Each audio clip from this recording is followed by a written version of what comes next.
Hello, good morning friends. Today we discuss the origin of an electric charge.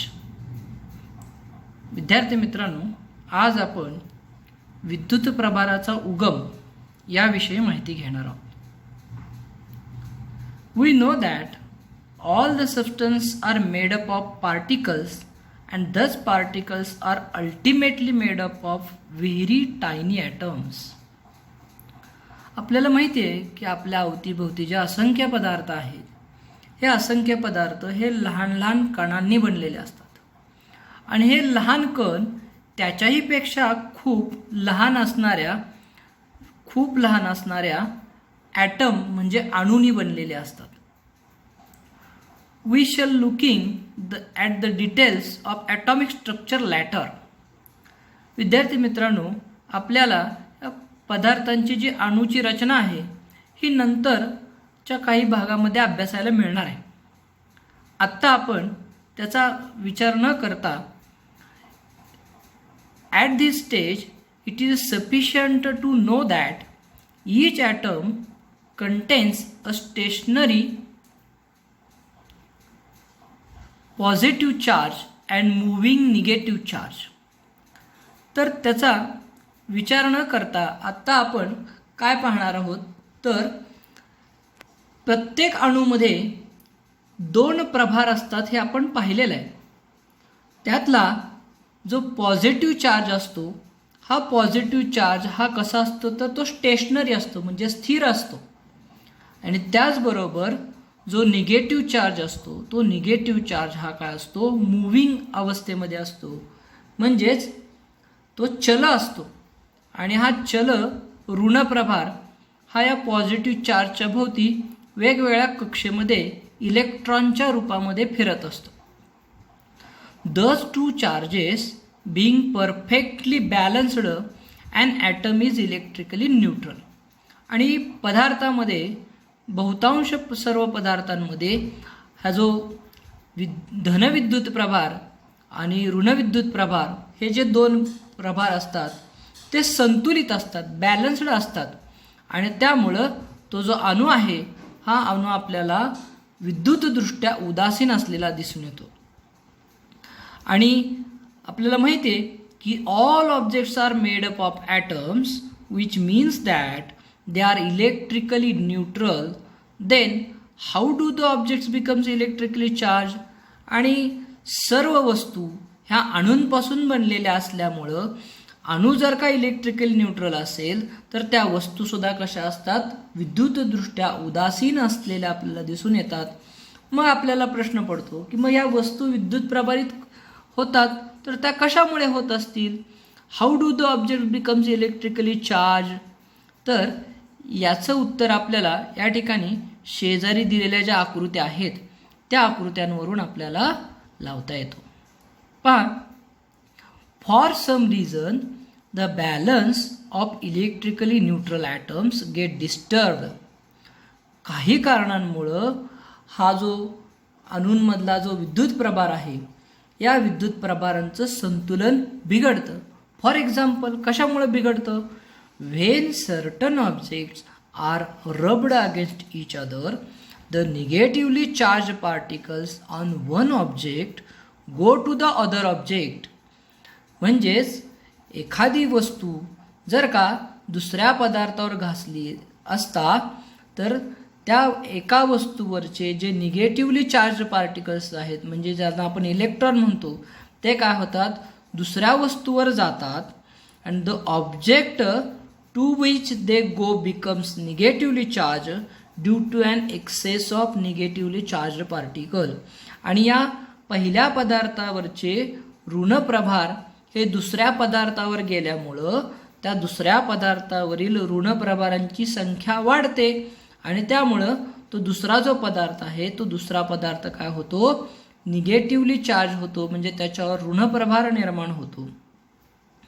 Similarly याच पद्धतीनं the object from which the negatively charge particles go away becomes positively charge due to the deficiency of negatively charge particles. आणि विद्यार्थी मित्रांनो की ज्या पदार्थावरून electron म्हणजे negative charge हा दुसऱ्या पदार्थावर गेलेला आहे त्या वस्तूवर काय होतं, धनप्रभारांची संख्या वाढते आणि त्यामुळं तो जो पदार्थ आहे तो पदार्थ काय होतो, पॉझिटिव्हली चार्ज बनतो, म्हणजे त्याच्यावर धनप्रभार निर्माण होतो.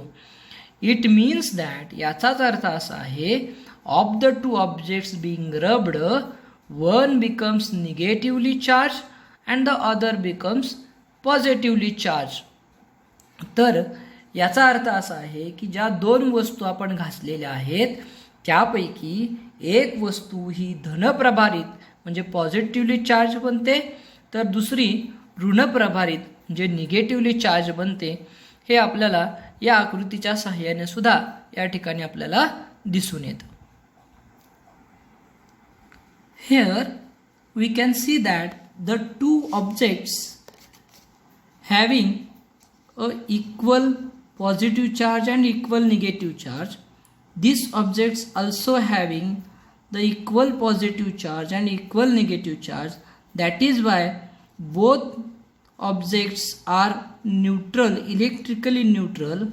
Then if we rub these two objects with each other, in this figure we can show that there is a friction between those two objects.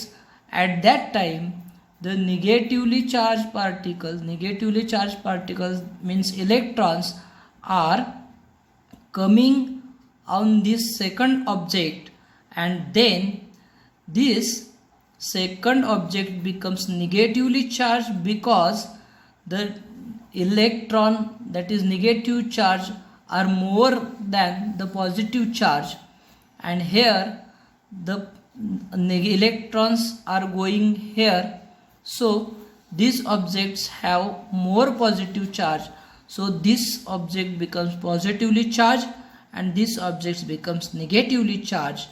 In this way we can see the origin of an electric charge.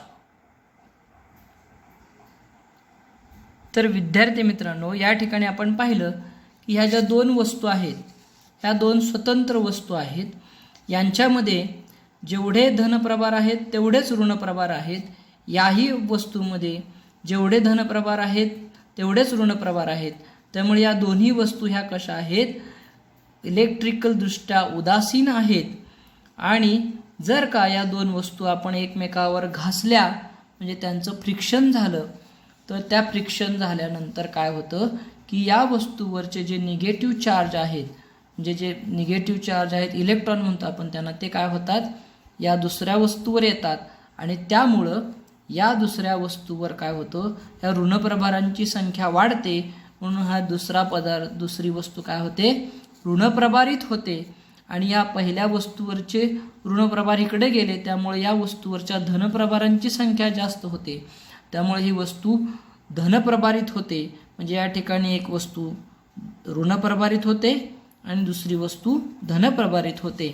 अशा पद्धतीनं या ठिकाणी आपल्याला या विद्युत प्रभाराचा उगम अशा पद्धतीनं होताना आपल्याला दिसून येतो.